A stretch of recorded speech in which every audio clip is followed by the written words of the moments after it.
স্বাস্থ্যে নজর দিতে গেলে কিভাবে চলছে এই আমাদের হাসপাতালগুলো সেটা আচমকা গিয়ে দেখে আসতে হবে। আর সে কাজই করছেন স্বাস্থ্যমন্ত্রী। সারপ্রাইজ ভিজিট, যেমন আরজি করে কিভাবে কাজ হচ্ছে তা দেখতে স্বাস্থ্যমন্ত্রী চলে গেলেন।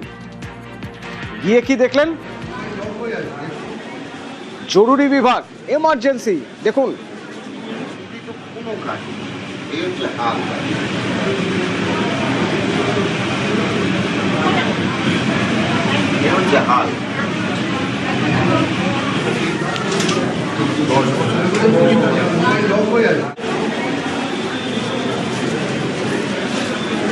অসুস্থ হলে চিকিৎসা করাতে মানুষ হাসপাতালে যান।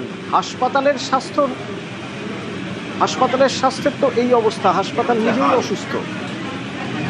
সুস্মিতা আছে আমার সঙ্গে সরাসরি। সুস্মিতা, এর আগেও আমরা দেখেছি যে সরকারি হাসপাতালে গিয়েছেন, গিয়ে দেখছেন চোখের সামনে বিড়াল ঘুরে বেড়াচ্ছে।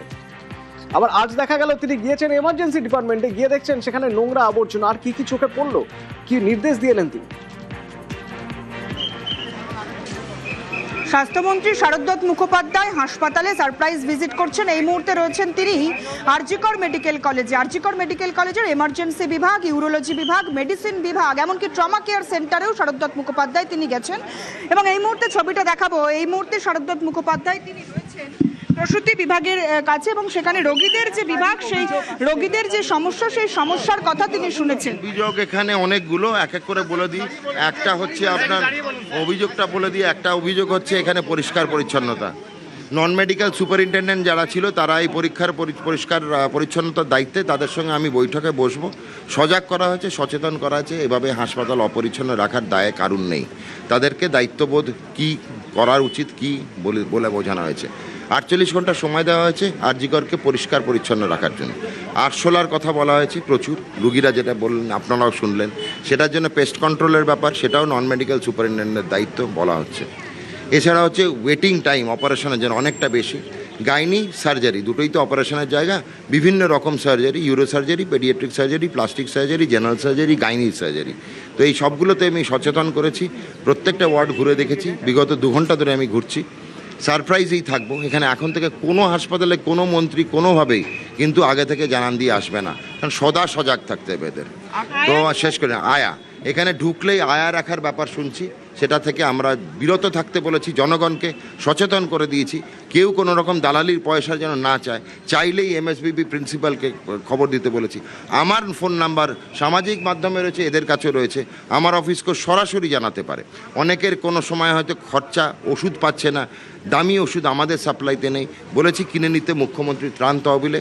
আশা করি আমাদের মাননীয় মুখ্যমন্ত্রী, মানবিক মুখ্যমন্ত্রী শুভেন্দু অধিকারী মহাশয় এগুলোর ব্যবস্থা নেবেন। আমি নেক্সট যাচ্ছি স্বাস্থ্যকর্মী তথা পড়ুয়ার যে ছাত্রছাত্রীরা আছে তাদের সুরক্ষা, হস্টেল দেখা। এটাই মনে রাখবেন যে সুরক্ষা যে সে ভেঙে পড়েছিল, তার পীঠস্থান হয়ে দাঁড়িয়েছিল এটা। তো সেটাকে আমি দেখে নিচ্ছি একবার, তো যাতে ছাত্রছাত্রীদের সুরক্ষা বিঘ্নিত না হয় আর কি অবস্থায় আছে। সুস্মিতা, একটু জানা যায় যে একটা ডিপার্টমেন্টে কি উনি দেখতে পেলেন যে ডিপার্টমেন্টটা মোটামুটি ভালো পাস মার্ক পেয়েছে? দেখো, একটু কথা বলবো, তাহলে সেটা সরাসরি শারদত্ত মুখোপাধ্যায়।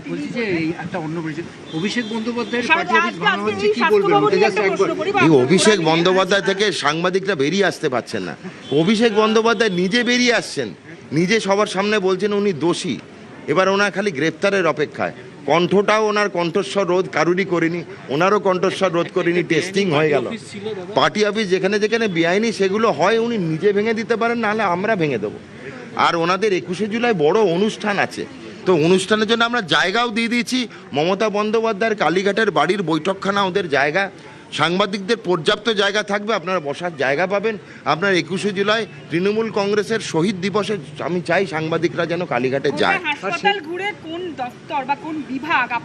আলাদা করে ভালো পরিষ্কার সব ইনডোরগুলো পরিষ্কার না দিদি, একটু ওরমভাবে বললাম না। এখানে তো সব মৃতদেহ বেরোচ্ছে না, এটাও আমায় মানতে হবে।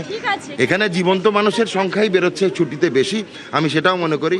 পরিষেবা আমরা খারাপ কেউ ইচ্ছে করে দেয় না, পরিকাঠামোর অভাব আছে, তাই জন্য পরিষেবা খারাপ হতে পারে। কিন্তু এমন তো নয় সরকারি হাসপাতাল থেকে 51% মৃতদেহ বেরোচ্ছে না। যেরকম মৃতের রেট সরকারি হাসপাতালেও বেসরকারি ঝাঁ চকচকে হাসপাতালও সেটা চেঞ্জ হয়নি। সুতরাং পরিষ্কার পরিচ্ছন্নতা, পরিকাঠামোর অভাব, সেগুলো আমরা ঠিক করব। কিন্তু পরিষেবা আপনি যদি দেখেন যে আপনাদের স্ট্যাটিস্টিক্স দুটোই সেম, আলাদা কিছু নেই। ইনডোর ডিপার্টমেন্টগুলো ভালো রয়েছে, তবে এখানে বেশ কিছু আউটডোর ডিপার্টমেন্ট যেগুলো, সেগুলোর অবস্থা কিছুটা হলেও খারাপ এবং পরিষ্কার পরিচ্ছন্নতার দিকে বারবার জোর দিচ্ছেন স্বাস্থ্যমন্ত্রী শারদত্ত মুখোপাধ্যায়। তার সঙ্গে আয়ারা অপরিসীম টাকা চায়, সে নিয়েও একটা অভিযোগ উঠল, রবিরা সে কথা জানালেন। এবং তার পাশাপাশি স্বাস্থ্যমন্ত্রী নিজেই মেনে নিচ্ছেন যে এখানে পরিষেবা দেওয়ার চেষ্টাটুকু অন্তত হয় এবং সরকারি হাসপাতাল, সেই সরকারি হাসপাতালগুলিতে আগামী দিনে যাতে আরো বেশি মাত্রায় পরিষেবা প্রদান করা যায়, রোগীরা যাতে কোনোভাবেই রেফার রোগে আর আক্রান্ত না হয় হাসপাতালগুলি, সেদিকে তিনি নজর রাখবেন সদা সতর্কভাবে। এবং এই যে আরজিকর হাসপাতাল, যেখান থেকেই মূলত গোটা রাজ্য রাজনীতি এবং পশ্চিমবঙ্গ ছাড়িয়ে দেশ বিদেশের মানুষ প্রতিবাদে মুখর হয়েছিল যে ধর্ষণের ঘটনায়, অর্থাৎ স্বাস্থ্যকর্মী, চিকিৎসক থেকে আরম্ভ করে রোগীদের নিরাপত্তা, সেই নিরাপত্তার দিকটিও যাতে আরো বেশি করে মজবুত করা যায়, সিসিটিভি ক্যামেরা থেকে আরম্ভ করে পুলিশ নিরাপত্তা ব্যবস্থা সবটাই তিনি জোর দিতে বলবেন। শুধু আরজিকর মেডিকেল কলেজ নয়, এনআরএস, কলকাতা মেডিকেল থেকে আরম্ভ করে কলকাতা শহরে যে কটি মেডিকেল কলেজ রয়েছে সবগুলিতেই তিনি আগামী দিনে এভাবেই সারপ্রাইজ ভিজিট করবেন, অর্থাৎ আকস্মিক গিয়ে হাসপাতালের স্বাস্থ্য, যেখানে রোগীর স্বাস্থ্য বা মানুষের স্বাস্থ্য যাতে যেখানে সুনিশ্চিত করা যায়, সেই হাসপাতালের স্বাস্থ্য কেমন রয়েছে সেই বিষয়গুলি তিনি খতিয়ে দেখবেন এবং প্রত্যেকটি ডিপার্টমেন্ট